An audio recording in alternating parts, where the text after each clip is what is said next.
Hey guys, welcome back to my YouTube channel. I hope you guys are doing great. For those who have just started learning data structure and algorithms, this is a very important video. So, because in this video, we'll be learning what is array data structure and why we have to use array data structure and what does that data structure do. Okay. Basically, what is the data structure? We all know that data structure is like to store data in different ways, right? So what array is basically, let's understand that and then we will proceed to the problems. But first of all, it's very important to understand what are arrays. So if you see that array is a collection of items of same variable type. Okay, that is the data type will be same. So all the elements which will be stored in an array, right? The data type of those elements will be same. So I will highly recommend and I will be taking this into consideration that you might will be familiar with any one of the programming languages like C++, Java or Python or JavaScript and whatever. So you will be able to understand what data type means. Okay. So in an array, right, it is a collection of different items of the same variable type that are stored at the contiguous memory locations. What do you mean by contiguous? Contiguous means like together.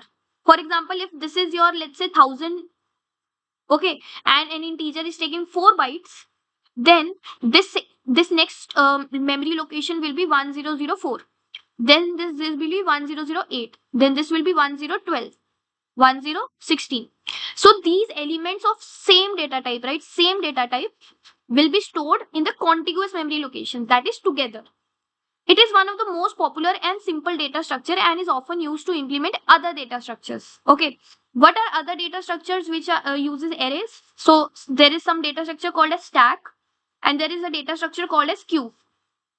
Okay. It's called as queue. So when we have to implement these two data structures, right, we use stack. We use arrays. Each item in an array is indexed starting with 0. What does this mean? So guys, basically, this array, right, this is an array data structure, this one. So here, every item, right, is associated with an index. That is, in order to identify any element, right, any element, we give it a index. That is, this first is 0, then this is 1, 2, 3, and 4. So in an array, indexing starts from 0. You cannot start it from 2. You have to start it from 0 only. Each element in an array is accessed through its index. For example, let's say I want to get this element. So how can I get it? I will have to access it using its index. So if this is ARR, this array is ARR, the variable name. So I can call it as, if I want to get this element, right, I have to get it using its index, which is 2. So I will write ARR in square brackets. I will write the index, which is 2. So this will give me value 7. Okay. So I hope you understood this point. Let's deep dive into it. So see, for example, I want to know what is at ARR of 4. So ARR of 4 meaning in this array at 4 index, that is this index, it's 90. So here this will give me 90. Okay. And for example, if I want to know ARR of square brackets and the index, here the index will go. So index, let's say 3. So this will give me 56 because at index 3 we have 56 in ARR. Okay. I hope you understood what is array and how we can access elements in the array, which we can access it using index, which every element is associated with. Okay. So I would really suggest guys you go through this very interesting article in GFG, which is this one. I will give the link in the description. So in this you will able to understand what array is and why we need array data structure. Okay, we needed to implement other data structures and for processing.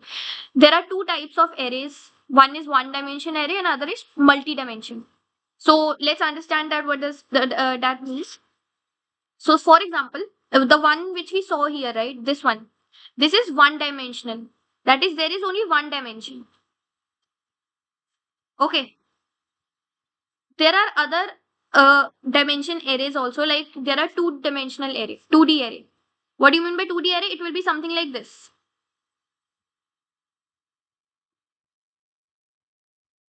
Okay, there you can index it like this. So these, you can say these are the columns, these are the columns, and these are the rows. Okay, these are the rows. It's like a, you can say table. You make a table, right? Like this. So this is one array, this is one array, and this is one array. This is one array, and this is one array, and this is one array. So it's something like that. So we have two dimensions. One is the, you can say length or width, whatever you want to say. Okay, basically columns, and these are the rows. Okay, so so these are like multi-dimensional. Okay, and different operations we can do, like traversal, insertion. So I would highly recommend just go through this GFG article. It's very interesting and important. I will give the link in the description. And I hope you understood what array data structure is. From the next video, we'll be solving different array problems. We will start from easy. Okay, we start from easy, and then we will like eventually go to medium problems of arrays, and then eventually to hard. So I would wish like you will be enjoying this series, and yeah, thanks for watching. Bye.